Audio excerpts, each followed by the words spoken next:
அன்பான சகோதரர்களே, சகோதரிகளே, நாம் சிந்திக்க போகும் வசனம் ஆதியாகமம் 17ஆம் அதிகாரம் 2ஆம் வசனம். நான் உன்னோடு என் உடன்படிக்கையை ஏற்படுத்தி உன்னை அதிகமாய் பெருக பண்ணுவேன் என்று கர்த்தர் ஆபிரகாமிடம் கூறுகிறார். இது வெறும் வாக்குறுதி அல்ல, இது தேவனுக்கும் மனிதனுக்கும் இடையிலான உறுதியான உடன்படிக்கை. ஆபிரகாம் அந்த நேரத்தில் யார்? வயதானவர், வாரிசு இல்லை, மனித கண்களில் நம்பிக்கை முடிந்த நிலையில் இருந்தவர். ஆனால் தேவன் சொல்வது என்ன?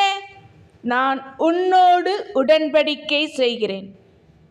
அன்பர்களே, தேவன் உடன்படிக்கை செய்வது நம்முடைய பலத்தினால் அல்ல, நம்முடைய தகுதியால் அல்ல. அவர் தம்முடைய விசுவாசத்தினால் உன்னை மிகவும் பெருக பண்ணுவேன். இது எண்ணிக்கையில் மட்டுமல்ல, விசுவாசத்தில் பெருகுதல், ஆசீர்வாதத்தில் பெருகுதல். நம் மூலம் பிறர் ஆசீர்வாதம் பெறும் அளவுக்கு நம்மை பெருக பண்ணுதல். ஆபிரகாமிடம் தேவன் சொல்வது போல இன்றும் நம்மிடமும் தேவன் சொல்கிறார், நீ இன்னும் முடிந்தவன் அல்ல, நான் உன்னோடு உடன்படிக்கை செய்துள்ளேன்.